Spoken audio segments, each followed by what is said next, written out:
নমস্কার, আমি তোমাদের চিন্ময় স্যার। তো আজকে একটা অঙ্ক করতে যাচ্ছি। এটা বয়সের অঙ্ক বা গড়ের অঙ্ক বলতে পারো। তো চলো স্টার্ট করা যাক। School service commission SSC group D এবং গ্রুপ সির জন্য খুবই ভেরি ভেরি ইম্পর্ট্যান্ট অঙ্কটি। শুরু থেকে শেষ পর্যন্ত দেখো এবং ক্লাসটি ভালো লাগলে তোমরা লাইক, শেয়ার এবং চ্যানেলটিকে সাবস্ক্রাইব করে দেবে। চলো স্টার্ট করা যাক।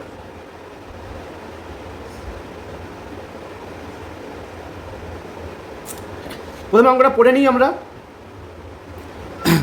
8 নম্বর অঙ্ক বলছে 10 বছর, বলছে কি 10 বছর আগে এ এর বয়স বি এর বয়সের অর্ধেক ছিল। 10 বছর আগে যদি তাদের বয়সের অনুপাত 3:4 হয়, তবে তাদের বর্তমান বয়সের সমষ্টি কত? বর্তমান বয়সের সমষ্টি কত?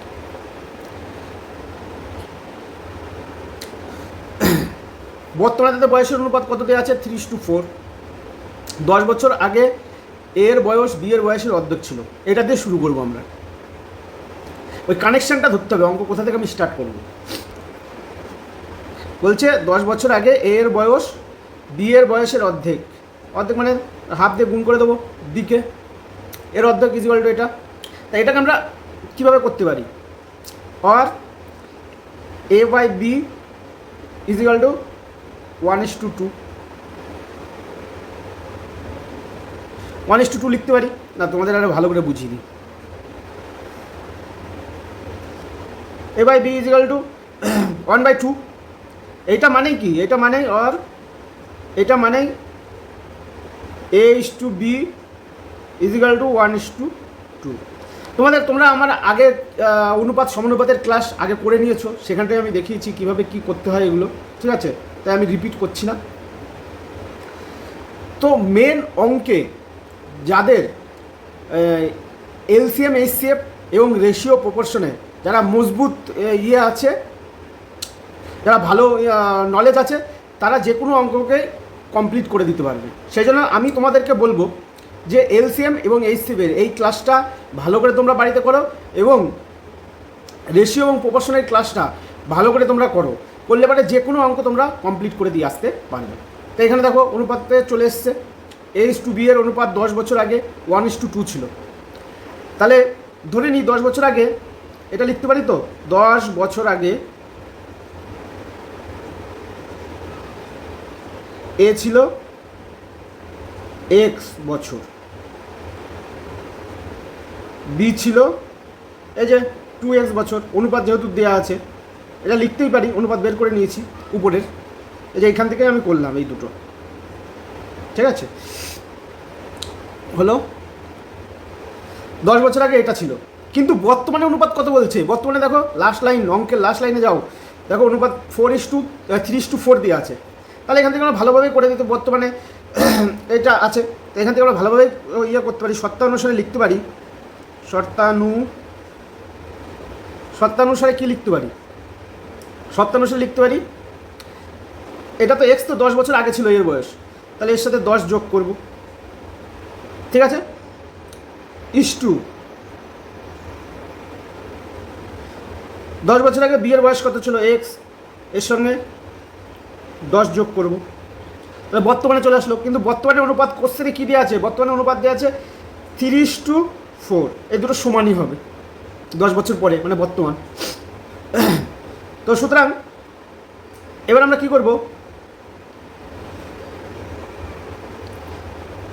এই x by x plus 10 by x plus 2x plus 10, এইটা ইজিক্যাল টু 3/4। এটা আমরা লিখব। এবার বজ্র গুণন করে দেবো। 4x plus 40 is equal two 6x plus 30। তাহলে বিয়োগ করলে কথা হচ্ছে, এই পাশে 6xটাকে এই পাশে নিয়ে আসলে পারে -2x হয়ে যাচ্ছে, 2x -2x, আর ওই পাশে 40 টাকা নিয়ে গেলে -10 হয়ে যাচ্ছে। তাহলে মাইনাসে মাইনাসে প্লাস, এখানে 2 দিয়ে 10কে কাটলে 5। সো x ইজিক্যাল টু 5 আমরা বের করে ফেলে দিয়েছি। x ইজিক্যাল টু 5 বের করে ফেলে দিয়েছি, মানে সবই বের করে ফেলে দিয়েছি। তাহলে x ইজিক্যাল টু যদি 5 হয়, তাহলে এখানে আমরা বের করে নেবো। তাহলে x মানে 10 বছর আগে এর বয়স ছিল। তাহলে 10 বছর আগে এর বয়স ছিল 5 আর 10 বছর আগে বি এর বয়স ছিল 2x, 2x মানে হচ্ছে 2 ইন্টু এক্সের মান 5 বের করেছি 10 বছর আগে।